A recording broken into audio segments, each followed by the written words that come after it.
Composition is a vital part of photography, and it's far more important than many photographers realize at first.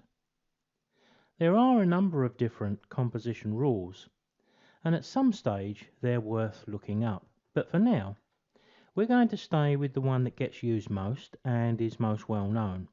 It's the rule of thirds. Well, this is the rule of thirds grid, and I doubt the shape is an unfamiliar one to you. You may be able to see the rule of thirds grid through the viewfinder of your camera or in live view.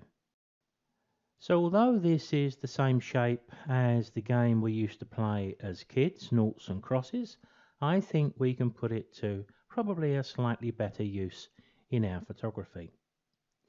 Every time we lift our camera to our eye, we should be mentally placing that shape over every subject and scene that we photograph. Now these lines offer us a guide on where to place important elements of our picture. The strongest areas within the rule of thirds grid is close to the horizontal and vertical lines and where they cross. The visual elements in our picture, they don't have to be precisely on those lines. As long as we get them reasonably close, that's usually fine. Let's take another look at the rule of thirds with this particular image.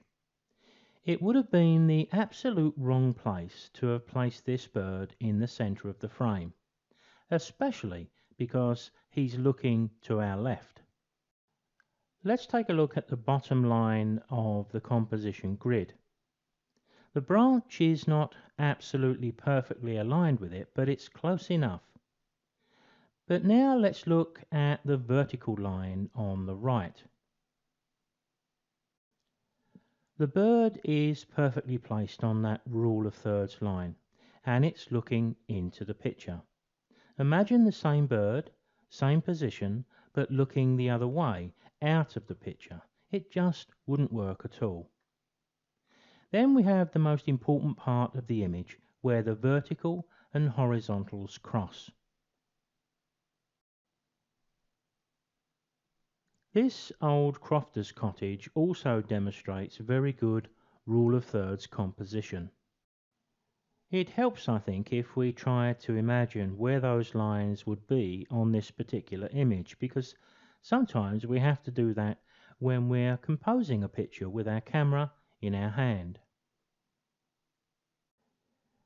Now when we see the rule of thirds grid overlaid over the top of this image, I think it's pretty obvious that everything is working pretty much in our favor here.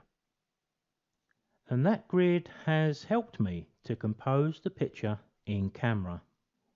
If we look at that upper horizontal line, we can see it running right along the edge of the grass there and just below the cottage.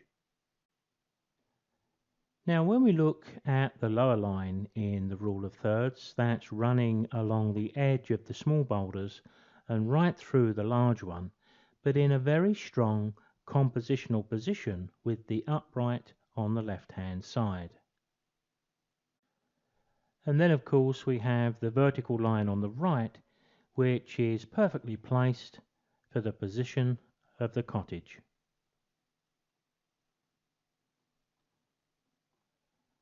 With seascapes and landscapes, quite often an image will work better from a compositional point of view if we place the horizon on the bottom third horizontal line.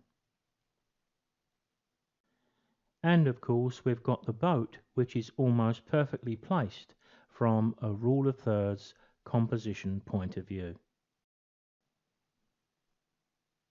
Alternatively, we can use the rule of thirds and place the horizon line on that upper third line.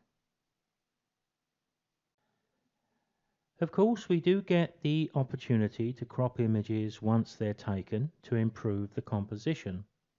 But then we are going to be discarding pixels and making our image smaller. That may not always be an issue, but sometimes it can be. So try to compose in camera whenever you can.